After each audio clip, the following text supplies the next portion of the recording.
So notice verse 12, prepare ye, for that which is to come, for the Lord is nigh. Brothers and sisters, language is an interesting thing. You can interpret it in a variety of ways. And here's an example of something that the Lord said that didn't need to get translated from another language into English. It was given to Joseph Smith in his language, in his understanding, and written down. And yet, we still could interpret it a variety of ways. Let me give you an example. You could read that and say, oh, well, what Jesus just told this group in Hiram, Ohio, is that the second coming is going to happen very soon. That's one way you could interpret those English words right there. Another way that you could interpret them is to say, the Lord is nigh.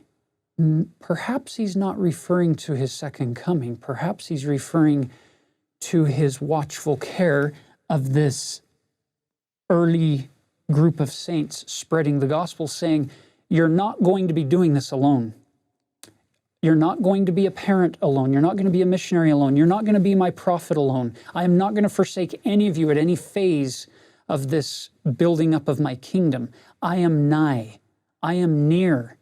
I am right with you. I'm in the trenches. You're walking with me on that covenant path.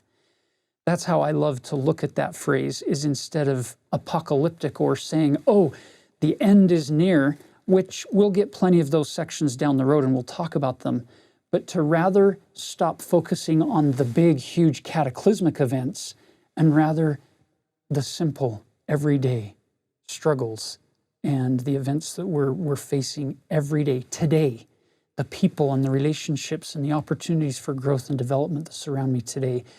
It makes a difference to know that the Lord has not forsaken us, that he's nigh, he's right, he's with us, and he sends his angels to be with us and his Spirit to be with us.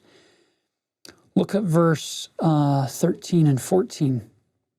The anger of the Lord is kindled, and his sword is bathed in heaven, and shall fall upon the inhabitants of the earth. And the arm of the Lord shall be revealed. And the day cometh that they who will not hear the voice of the Lord, neither the voice of his servants, neither give heed to the words of the prophets and the apostles, shall be cut off from among the people. You'll notice God isn't coming down to destroy the earth because that's what he wants to do. He's promising that he will cut people off only after they have rejected his voice and his prophets and his servants and the people to whom he has given the authority to go and give the voice of warning.